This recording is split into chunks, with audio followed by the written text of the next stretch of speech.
Bienvenidos a Chat de Mamis. Este es el segundo de los dos episodios especiales en el que nos vamos a meter en el trastorno del déficit de atención con o sin hiperactividad, el TDAH. En este episodio vamos a hablar con las mamás leonas, miembros del grupo de familias leonas que nuclean a las familias de los chicos que tienen este trastorno, que es muy hermano del autismo, ¿sí? Es muchas veces cuando vemos esos chicos que no pueden quedarse quietos, que no pueden tal vez prestar atención en un aula y necesitan salir afuera del aula, dar una vuelta y volver a concentrarse. Y vamos a ver cuál es la problemática, cómo atraviesa a las familias lo que sucede en nuestro país con el TDAH. Bienvenida Judith desde Capital y Eugenia desde Neuquén. ¿Cómo les va? Bien, Muy bien. gracias. Hola María Julia. Gracias a ustedes, gracias a ustedes. Les veo cara de cansadas. Estamos todos en el mismo colectivo, ¿no? En la misma. Quiero primero que me cuentes un poquito, Judith, de esto que hablábamos hace un ratito, ¿no? La primera dificultad que se presenta cuando uno tiene un nene con algún diagnóstico es el CUD. ¿Tienen los chicos con trastorno del déficit atencional acceso al CUD directo, como dice la ley? Bueno, en primer lugar, este diagnóstico lo vas a encontrar con hiperactividad y sin hiperactividad. Sí. Ojo ahí. Sí. Porque sin hiperactividad es el chiquito que está quietito, pero la cabeza no le para. Entonces también es un tema ahí. Sí, esto requiere que se saque el certificado de accesibilidad a los derechos, como nos gusta llamarlo a nosotros, al CUD, porque esto de certificado único de discapacidad trae muchas controversias. En realidad Sí. es el Están certificado ahora de trabajando en derechos. eso, cambiarle el nombre, ¿no? También. Y para que las familias también tomen un poquito más de conciencia, justamente cuando se paran frente de una junta evaluadora y que tal vez le diga, por TDAH no te vamos a dar el CUD. Entonces, las familias ya saben, por lo menos las que están con nosotros, que cuando les dicen así, piden una reevaluación de junta y piden una junta que esté ayornada a la circunstancia, porque esa junta lo está evaluando con el modelo médico, que ya no está más en Argentina desde el 2008. Ahora tenemos el modelo social de la discapacidad que nos trae la convención y ¿Qué que no significa la refiere, diferencia entre un modelo y otro modelo? puntualmente se refiere a que en el modelo médico se toma en cuenta el tratamiento, por así decirlo, ¿no? Se le Digamos da la una medicación. medicación, un tratamiento, y se espera que la persona se adapte, cambie, se acostumbre, y en caso de que no, bueno, será persona sana o persona discapacitada. Es cruentísimo, pero bueno, es así. Y después tenemos el modelo social. El modelo social no tiene que ver, no marca ningún diagnóstico, dice que la discapacidad no está puesta en la persona ni en el diagnóstico, sino en las deficiencias físicas, mentales, intelectuales y sensoriales que tenga la persona producida por un diagnóstico X, y que al interactuar con las diferentes barreras de la sociedad no le permite desarrollarse a la par de sus pares en igualdad de condiciones, señalando y pensando que la discapacidad no está puesta en la persona, sino en la sociedad. ¿Se entiende? Entonces, ahí viene la responsabilidad que tiene la sociedad para con las personas que tienen alguna patología, algún cuadro, algún diagnóstico. Es decir, Entonces, que que con una este concepto, que es lo que tienen que todos los padres incorporar para poder defenderse frente a estas respuestas que me decían ustedes que son muy frecuentes de la Junta, no, bueno, pero este chico no tiene una discapacidad, está esta respuesta que me acabas de dar, ¿no? Es decir, tal son cual, todas porque las no es personas que discapacitado, te dicen. no tienen un funcionamiento tal que, como está planteada la sociedad, les hace imposible funcionar. Claro, porque necesitan apoyatura, justamente porque son personas que tienen una condición que necesitan apoyaturas. ¿Cuáles son esas apoyaturas? Tal vez ir con un acompañante a la escuela, tal vez hacer terapia, tal vez una medicación, tal vez terapia TCC, bueno, todas las terapias que conocemos. Eso No, significa. ni más ni menos. Euge, recién estábamos hablando, estás en la Patagonia, estás en Neuquén, Sí. estábamos hablando justamente poniéndole un poco de cara a esto que me está contando Mariel. ¿Qué pasa en Neuquén con los apoyos, no? Porque recién decíamos, son gente que necesita apoyos, como en el autismo, ¿no? El acompañante terapéutico, los terapeutas, Bueno, además el acompañamiento en las escuelas. Contame qué pasa donde vos estás. bueno, en Neuquén Capital está todo muy concentrado en la ciudad, ¿no? Por ahí todo lo que sea, ya sea centros terapéuticos, profesionales, muchas familias, no solamente en Neuquén, sino en toda la Patagonia, muchos hacen Zoom con profesionales de, por ejemplo, viven en algún pueblo de Neuquén, hacen Zoom con el profesional, neurólogo, psicopedagogos, alguna terapia en especial desde lejos, ¿no? Porque no, en su zona no hay terapistas, no hay neurólogos, entonces las familias recurren a esas cosas, o viajan, por ejemplo, del pueblo que están o la ciudad a Neuquén Capital, o viajan a Pero en la Viedma. Patagonia, digamos, cualquier viaje en auto son 6, 7 horas por abajo de la pata, digamos.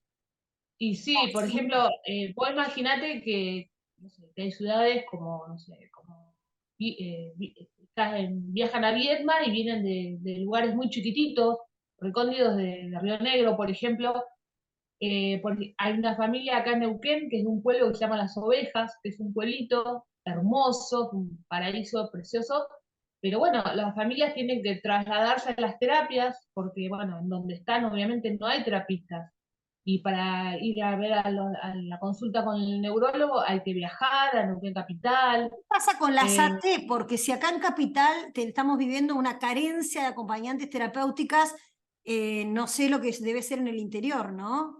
Eh, Imagínate, en el caso particular, recién ahora la obra social me aprobó, yo vengo haciendo los trámites desde mediados de enero, recién ahora la obra social conseguí la MAI para mi hija, por ejemplo. Recién Mi hija ahora, tiene 12 años.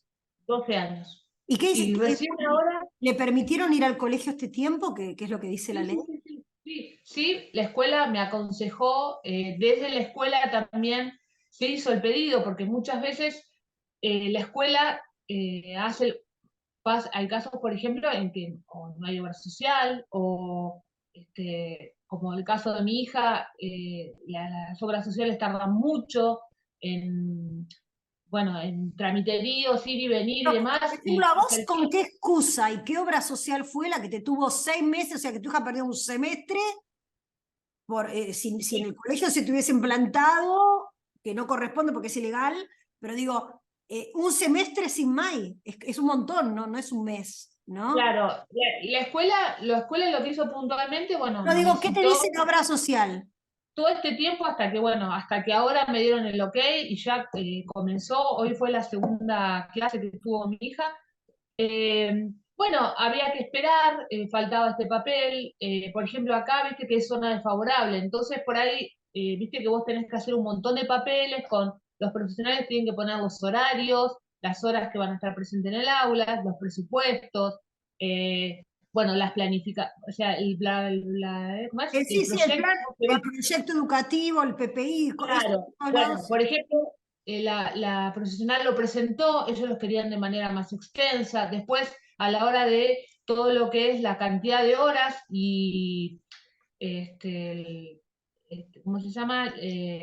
Digamos, ay, no me sale, el Sí, presupuesto que ellos tienen, viste, de la sí, las validez horas que hay. nomencladas, capaz que no Claro, les cerraban con el eso, la fe, presupuesto. claro, no salía. Bueno, ella lo presentó con el precio total, digamos, con el 20% de zona desfavorable. Bueno, cuando yo fui, llevé ese papel, me dijeron, no, tiene que estar lo del nomenclador, pero ella aparte, o sea, el papel lo tuvimos que hacer de vuelta, aparte tiene que agregar, de puño y letra, 20% por zona desfavorable. Lo tiene que, o sea, hubo que hacer todo de vuelta para poner solamente esa acotación. Las semanas, por ejemplo, las semanas, el mes que tiene 5 semanas, hay que aclarar que son más horas que ella va a estar en el aula. ¿no? Todo ese tipo de Mariel, cosas. todas estas cosas nos suenan a todas en todo el país, resuenan y me imagino que en familias TDAH resuenan en un montón, ¿no? Yo también tengo contacto con un montón de gente por autismo y es la misma historia repetida, es como que nos la pudren a ver si nos cansamos, ¿no? ¿Y cómo nos vamos a cansar si son Exactamente. nuestros hijos? O sea, Eugenia no se cansa, no cuelga, porque claramente es una leona, porque, o sea, viéndolo de este lado y conociendo la ley, lo que están haciendo es todo ilegal. es ¿De ilegal, qué día me están hablando todo si ilegal. el módulo de apoyo a la integración escolar es un módulo, no tiene horas, Sí. no tiene horas, No es no una existen terapia. esas, No. no existe, no existen esas 20 horas de primaria, no existen. ¿Sí? Es un módulo que va de tantas horas a tantas horas y les puedo asegurar que alcanza y sol. No lo voy a decir, pero alcanza y sol. Ese módulo lo hice yo, así que la verdad que ese módulo se presentó cuando mi hijo ingresó a la primaria, porque mi hijo no podía estar solo. Entonces, Ese obviamente libro yo me estás dije de tal diciendo, hora a tal 18, hora. es una ley, estás hablando de qué ley. En el nomenclador nacional, para que los chicos puedan ir al colegio con un acompañante. Bien. Por eso es todo nuevo esto de las horas, porque el módulo es módulo, el módulo no tiene horas, por eso es módulo. Estamos Que hablando, está mal, ¿eh? Está mal, porque en realidad no es Y lo en las mismo que hojas que vos cobren por 4 presentás, horas que por 5 que por 6. Está en las mal. hojas que vos Pero presentás, la MARI y demás debe poner la cantidad de horas que va a estar en el aula, ¿no? Suponete 2 horas, 3 veces por semana, cantidad de horas que va a estar. Y bueno, y tiene que figurar en el nomenclador nacional y acá en la Patagonia, bueno, agregar el 20% por zona desfavorable. Todo eso tiene que ir explicado, pero con lujos de detalle. Yo imagínate que era la primera vez que mi hija tenía una madre y hacía ese tipo de papeles. Sí, con los de la psicopedagoga, el psicólogo, sí, ya ellos eh, tienen que presentar todos los papeles de ellos como profesionales, pero todo eso era ir y afloje, ir y venir con la obra social. Por ahí la obra social te perdón, decía, bueno, te agradecer que el trámite te lo tengo en curso y no te lo bajo, viste, una cosa así, ¿no? Mariel, ¿cuál es la correcta respuesta y la actitud recomendada para todos los padres a los que las obras sociales los tienen penando autorizaciones, ¿no? Que son la mayoría. en primer lugar, y en el caso puntual de Eugenia, una MAI se la tendría que dar el sistema educativo. Claro, no es Si de ella salud. hubiese tenido que tramitar una MAI por el sistema de salud, que es el que nos corresponde a nosotros, eh, con este diagnóstico, lo más probable es que no fueran 2 días a la semana, porque la apoyatura se necesitan todos los días en el horario completo. ¿Sí? Y conozco a la hija de Euge, pero es necesario esa apoyatura más en esa edad. Sí, Entonces, creo que se tiran la toalla uno con otro, y en el medio hay un chico que está penando, que le está doliendo el diagnóstico. Entonces, lo primero que hay que hacer es sacar el CUD. Después, dentro del CUD tenés un montón de leyes, de derechos, que son las que están en el nomenclador nacional. Lo que usamos nosotros puntualmente para la escuela es el módulo de apoyo a la integración escolar. El módulo es el que nos brinda un centro de integración, cualquiera, que va a constar de 2 o 3 personas que van a coordinar la integración dentro de las escuelas, psicólogo, psicopedagoga, y el acompañante. Este acompañante que va con nuestros hijos puede tener la profesión de una T, puede tener la profesión de un psicólogo, de un psicopedagogo, de un profesor de educación física, lo que sea, y como siempre digo, de un payaso plim plim, porque me encanta decirlo así. Chicos, Siempre y chicos, cuando mi hijo lo necesite, lo puede estamos hacer. diciendo una cosa, que es muy importante porque los colegios se niegan a recibir un AT que tengan muchos colegios, que tenga solamente un título de AT, porque no está reglamentado el tema de cuáles son AT, cuáles son las AT que pueden entrar al colegio. No está reglamentado la actividad de la T. Entonces hay colegios que dicen, mira, acá si no es psicólogo o psicopedagogo, una carrera universitaria, no entra. Y ahí se te cierra por un montón el cuello de botella que se hace para encontrar a alguien con una profesión que quiera dejar el consultorio para ir a un colegio. Ningún psicólogo, ningún psicopedagogo va a acceder a trabajar como acompañante, siendo que le pagan a los 60, a los 90 días con suerte. Primero por ahí, y una miseria. Primero por ahí. Y segundo, que vuelvo a insistir, hay un acta, que es el acta 333, y que todas las familias deberían de conocer, que el directorio de las personas con discapacidad falla a favor de las personas con discapacidad y establecen que los acompañantes de las personas que necesiten pueden tener la figura o la profesión que necesite la persona. Por eso insisto, si mi hijo necesita un payaso plim plim, me hace el médico una prescripción y al lado de mi hijo va a estar un payaso plim plim. ¿Y qué pasa cuando la escuela se ¿Entiendes? obliga y te pone condiciones específicas? ¿Es legal eso? Lo que pasa es que justamente la escuela muchas veces se mete en el tratamiento de salud de nuestros hijos sin tener injerencia, porque no son médicos, porque no son psiquiatras. No entiendo cómo se animan a meter mano en un tratamiento de salud que está controlado, dirigido, estudiado con un equipo de salud. Me parece una barbaridad. A veces sugieren incluso Entonces, el traslado a un colegio especial en casos de autismo. De de chicos que ninguna no manera. tienen ningún problema cognitivo, pero ellos lo sugieren, mandaron al especial. No, es sacarse el chico de encima porque les molesta. Es así. La educación que tenemos en Argentina tiene que ver con este modelo que nos trae la convención. Una cosa es el modelo social y también nos trae el modelo de la inclusión, que tanto hablamos de la inclusión. ¿Saben lo que es la inclusión? La Un resolución, modelo, antes, dijiste la resolución 333 de la el Comisión. acta 333. Es el El acta. acta 333 es un acta que está a disposición en Familias Leonas TDH, en nuestro Facebook. Tienen todo un archivo clarito en las páginas también, donde les contamos puntualmente el valor de este acta, que es el acta 333, para que puedan presentarla y exigir que el hijo tenga el acompañante con esta profesión. El acta Si no, 333 van a poder también decir. pueden encontrar en el episodio 14, en Chat de Mamis, se llama Todo lo que te necesitas saber sobre la educación inclusiva.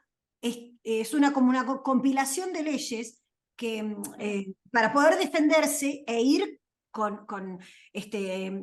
bueno, no con los tapones de punta, sino con la ley en la mano para defender los derechos de nuestros hijos, igual que cuando un colegio dice no estamos a la altura del niño, no podemos aceptarlo. Bueno, eso no lo podés decir porque en la ley de educación inclusiva dice que tienen que poner los andamiajes necesarios, contraten 5 psicopedagogos, no se hagan lo que quieran.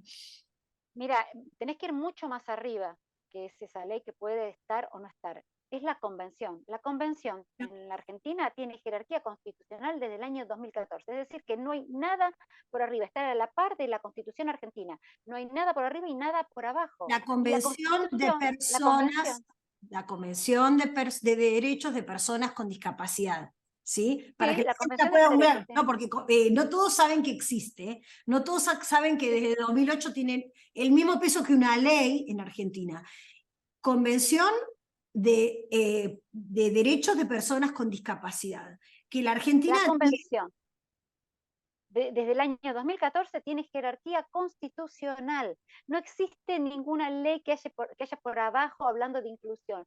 La convención te dice que el modelo de educación es el modelo inclusivo. ¿Y en qué está basada la inclusión? En una diversidad de diversidades. Es decir, que se aprende de aquel que tiene una manera diferente de aprender, que tiene una dificultad.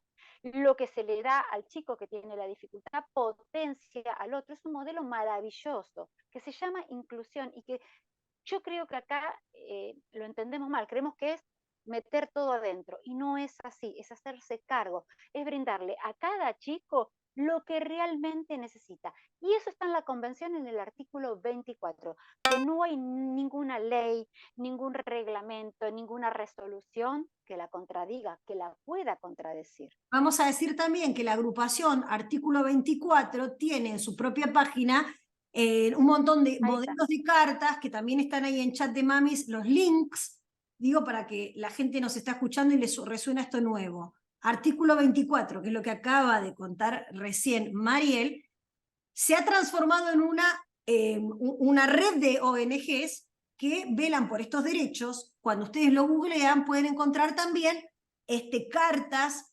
modelo para presentar frente a todas estas dificultades. Volviendo al territorio, ¿cómo hiciste, Eugenia, estos meses con tu hija y el colegio? Bueno, de la escuela, en su momento, habló con nosotros como papás, porque, viste, si bien la escuela también puede pedir una MAI, viste, se puede, Sí, sí, la escuela puede pedir desde su lugar. desde el lugar Me de sen- mamá y tu hija. ¿Cómo estuvo tu hija esos meses? bueno, Alma, bueno, ella tiene dos terapistas, va a la psicopedagoga y al psicólogo. Eh, su escolaridad, digamos, desde que comenzó la primaria, es sentarnos con ella, más allá de que va con la psicopedagoga, ve sus carpetas, ella además por su hipersensibilidad también va con el psicólogo, es sentarse siempre con las carpetas, sentarnos todo en silencio, ver las tareas que hay que hacer, leerlas juntas, buscar la información juntas, no siempre terminarlo por ahí en el mismo momento, sino de a ratitos, hacemos una cosa, después hacemos por ahí antes era más esto de hacemos un ratito, jugaba, volvía. Ahora hay más tiempo sentada y hay más tiempo este, De trabajo en mesa. O sea, fuiste de trabajo en alargando el mesa. tiempo de trabajo en mesa. Yo me voy dando cuenta en esto de la observo, porque la conozco muy bien, cuando ya cortamos un poquito, después volvemos, ¿no? Ya la veo que ya está dispersa, ya está mirando para cualquier lado, ya no está escuchando o no está concentrada en lo que está haciendo. María, Entonces, por ahí eso, una vez que terminamos de copiar, yo, por ahí ella va a su habitación y repaso verbalmente. Bueno, cómo era este tipo de plantas? Y ella me lo dice. ¿Y se plantan en tierra o crecen en agua? Y ahí ella me lo repite. Entonces yo hago como una pequeña síntesis para saber si el concepto quedó. Porque yo lo he hablado en la escuela, más allá de que, bueno, la escuela de alguna manera nos apoyó como familia, tuvimos nuestros idas y vueltas, pero nos apoyó. Yo siempre estuve en esto de que para qué copiar tanto, porque en realidad, ¿para qué tanta tarea si yo en realidad lo que quiero es que ella incorpore el concepto de lo que va a estar trabajando?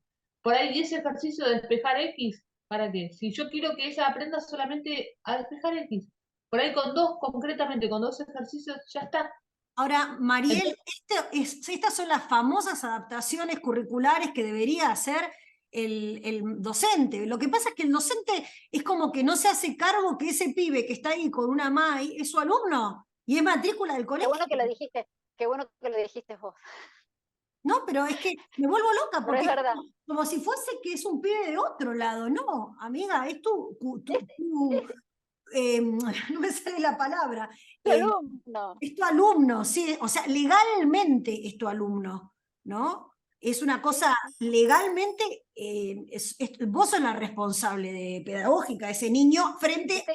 a la provincia de Buenos Aires o a la provincia de Neuquén. Tal cual. Viste que te dicen muchas veces, ay, no tengo tiempo para ocuparme puntualmente de sus necesidades, como Sí. si fuera una particularidad. Y a ver, hola, enteraste que no tenés una particularidad, tenés 30, tenés 20, dependiendo de la cantidad de alumnos que tengas en tu aula, son todas particularidades. Entonces, es muy loco esto de decirte, que es lo más común que dicen, eh, yo no estoy capacitada, no tengo preparación para estar enfrente de un chico con discapacidad, o muchas veces te dicen discapacitado. Entonces, insisto, y volvemos a insistir una y mil veces, no necesitas capacitación para esto. Simplemente necesitas conectar con el sentido más atávico que tiene el ser humano y que está desapareciendo, que es el sentido común. Mira a tu alumno, conoce a tu alumno y te vas a dar cuenta qué es lo que le tenés que enseñar, de qué manera, qué es lo que puede, qué es lo que no puede. Hace poquito, una profesora nueva de inglés de Gaby, de mi hijo, dice, yo no tengo experiencia, le dice al acompañante, con chicos con estos diagnósticos y con dificultades. ¿Me podés ayudar? Y obviamente el acompañante le dijo, mira, Gaby, es esto, es lo otro, puede acá, puede allá. Y enseguida ella inmediatamente, sin tener capacitación, sin tener experiencia, empezó a largar una batería de estrategias, de herramientas. O sea, volvemos a lo mismo, no necesitan capacitación, es sentido común, todo lo aprenden en el magisterio. A mí Y es me, Además, encargo también de ese chico que aprende diferente. Las adecuaciones de acceso son justamente esto, son adecuaciones que se hacen al material para que el chico con diferentes características pueda acceder a ese material. Alma además, accede de una manera, claro, Gaby accede de otra manera. Gaby tiene además nosotros acortada la ahí, memoria de trabajo. Entonces, las cuestiones que le tienen que dar a Gaby son con un recordatorio, con un video, claro, y hay que fijarlo y demás. Y otro Euge, chico tal vez nosotros necesitará otra cosa. Nosotros, por ejemplo, con Alma, bueno, ahora el trabajo es más fluido en casa, por ejemplo, yo hablo desde casa, ¿no? El trabajo es más fluido porque, bueno, eso ya, obviamente, 12 años ya copia, buscamos el material, que por ahí, al principio hay que pasar, no siempre, pero al principio a veces hay que pasar por instancias en que se pone mal, se frustra, ¿viste? Se pone como nerviosa, mal, bajamos toda esa etapa y comenzamos a hacer la tarea, ¿no? Más que todo por un tema de seguridad de ella misma. Pero a mí me pasaba que yo tenía un pizarrón que le había regalado su abuela, tenemos un pizarrón, yo tomaba las preguntas de la maestra, copiaba en el pizarrón, nos tomábamos con el padre, nos tomábamos todo ese trabajo, respondía a ella porque aún todavía no tenía la escritura bien consolidada, digamos, entonces copiaba la respuesta, ella copiaba, después la leía, o sea, la leía, charlábamos sobre lo que había copiado y transcribía. Podés imaginarte la cantidad de horas que estábamos. Pero bueno, ahora ya es otra cosa, ella ahora hace está la bien, tarea y chicas, demás. pero yo les digo una cosa. Uno, primero, estamos muy acostumbrados casi a pedir perdón por cómo son nuestros hijos y a mí me pasó en una reunión de padres de hace muy poco, cada uno tenía que contar cuál era la fortaleza y la debilidad de sus hijos. De los 30 padres, 28 dijeron que la debilidad era no tolerar la frustración, no tolerar que le salga algo mal, querer romper la hoja si se equivocaban. Y yo digo, y ellos lo cuentan porque les parece algo corriente, pero como nosotros sabemos de la dificultad que está puesta sobre la mesa, que está muy bien, a veces los colegios nos hacen entrar casi como de rodillas, como diciendo, gracias por aceptarlo, yo te hago la tarea, yo te ayudo. Y loco, no. O sea, una mamá de Córdoba hacía lo mismo que haces vos, que me estás contando. Sí, pero ni siquiera la dejaban entrar al colegio. Se ponía en la ventana y le copiaba al nene la tarea, pero el pibe sabía leer y escribir para poder hacerla en su casa porque no querían ir más despacio las maestras escribiendo. Entonces es una cuestión, como dice acá Mariel, de sentido común, de empatía, de decir, es mi alumno, yo lo abrazo, es distinto, como el otro es distinto, como el otro es distinto. Y no tenemos cifras, pero vos, Mariel, tenías un número estimativo de cuántos chicos por aula puede haber, ¿no? En una aula de 30 no hay estadística y aprovechamos el espacio para reclamar estadísticas en la Argentina, pero lo que nosotros observamos que en una aula de 30, de 3 a 5 pueden llegar a tener este diagnóstico. Generalmente se ve más en varones, este varón hiperactivo y demás, pero también está esta nenita silenciosa con TDA que va pasando desapercibida sin adquirir ningún tipo de conocimiento, pero como es buenita, la dejan pasar de grado. Al varón, que es por ahí más movedizo, o la nena, que es más movediza, lo echan 20.000 veces de distintas escuelas. Y escuelas y también clubes. Nosotros, hay casos en Patagonia, en el grupo de WhatsApp, de las cantidades de familias que les dicen los profesores no los traiga más. En mi caso, a mi hija le ha pasado con un profesor, yo estaba presente porque ella era más chiquitita, el profesor la retó adelante de todos, mi hija se puso a llorar. Vos imaginate como madre cómo te sentís, tienes una gana de entrar a agarrar a ese profesor, pero ¿Y por podés qué? imaginarte ¿Qué pasó? la ¿Qué bronca. había hecho? No, porque ella por ahí, claro, ella jugaba Va. un rato, ella ahora va a fútbol, ama el fútbol, va 3 veces por semana a fútbol, le encanta. En ese momento estaba haciendo vóley, porque estaba pasando de la parte de EFI, ¿viste? La iniciación deportiva, y buscando el deporte que le gustara. Bueno, le encontró el vóley, empezó a ir, qué sé yo, claro, ella jugaba un rato y después, ahora ya no, ahora fútbol va y le encanta y bueno. Y esa era la etapa donde ella tenía mayor hiperactividad, digamos. Entonces, claro, ella jugaba un rato y hacía la suya. El profesor la empezó a retar, yo estaba ahí, te juro, no, no, la sensación, la tomé de la mano, terminó, justo estaba terminando la clase. La agarré de la mano y digo, lo miré al tipo y dije, nunca más vuelve mi hija acá, pero nunca más. Mi hija no la van a tratar mal en ningún lado, ¿me Bueno, entendés? O el sea, tema de los clubes sociales y deportivos, yo creo que el político que se avive de hacer algo en serio en todos los municipios, o el intendente que se avive el enorme potencial de cambio que tiene, que haya una actividad adaptada en todos los clubes, porque la red es como, no sé, sí, como los comités radicales, es la red más grande que hay en el país, están las escuelas y los clubes. Ustedes imagínense si sí, nosotros tuviésemos un club de barrio a donde llevar a nuestros hijos a hacer una actividad toda la sí, semana, ¿no? ¿Cómo, sí, cómo sí, sí. cambiaría nuestra vida, nuestra sociabilidad?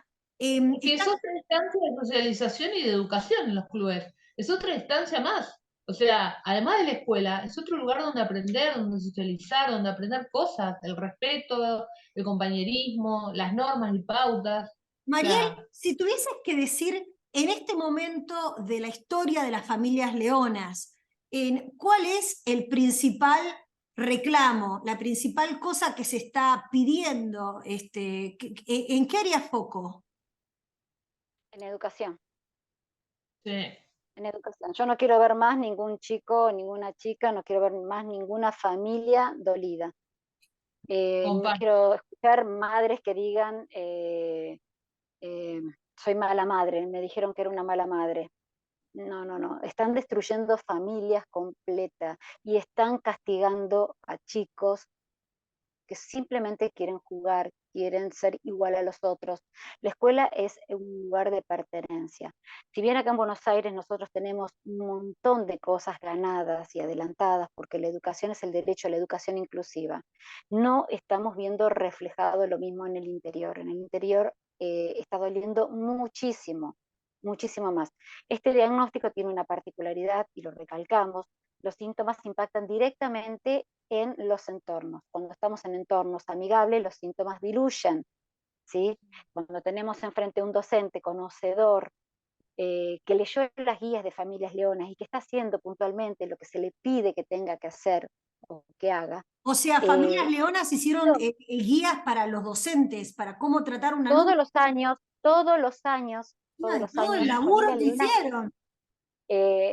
larga una campaña que es la campaña del docente amigo del TDAH, es un reto que se le hace al docente con guías explicándole cosas muy sencillas, es de muy fácil lectura en primaria y secundaria, con las adecuaciones de acceso de ambas. Por ejemplo, sentalo adelante tuyo, enfrente tuyo, que no esté pegado a la puerta, que no esté pegado a una ventana o en tu escritorio. El docente que no lee estas guías, lo más probable que ponga a ese chico en el fondo, porque ya lo detectó y sabe que molesta. Entonces ahí te das cuenta que no leyó nada. El docente que Todo lee lo más estas probable es guías, que hable, seguramente, que mira la puerta y se vaya. exactamente, seguramente este docente que lee va a estar alertado de un montón de situaciones, va a pasar un año muy, muy rico, muy bueno, y a fin de año se le va a dar un diploma. Familias Leonas TDAH le entrega el diploma del docente amigo del TDAH. Este chico que se quiere ir, como vos bien decís, tiene que ver con algo que se quiere ir, tiene que ver porque son Obvio. chicos que No es tienen por una loquito. exacerbación. O sea, evidentemente No, no, no puede es parte del contener. diagnóstico, Sí. Es parte del es diagnóstico, parte del pero también diagnóstico, es tienen una parte de cómo te parás frente al aula. Porque, a ver, si vos te parás y te pones a dar una clase, un embole, lo más probable es que los chicos neurotípicos no se paren, pero que estén aburridos igual que tu hijo. Pero que tu hijo no tenga el freno inhibitorio ni se pire, pero porque es un embole en la clase, ¿me entendés? ¿O no? tal cual. Exactamente. Más de una vez me ha pasado que mi hijo, ¿qué te pasa, Gabriel? Me aburre lo que estás diciendo.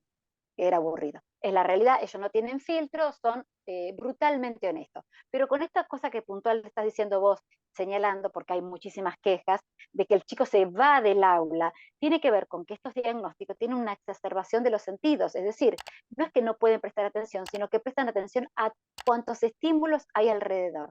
Entonces, imagínense cuando nosotros vamos al centro y tenemos bocinas, ruidos, frenadas y gente y bullicio, ¿cómo quedamos con dolor de cabeza, aturdidos y demás? Un chico dentro del aula con este diagnóstico tiene exactamente la misma problemática. A este chico le duele la cabeza, siente que le va a explotar la cabeza, necesita descomprimir, salir un ratito y nada más, y volver.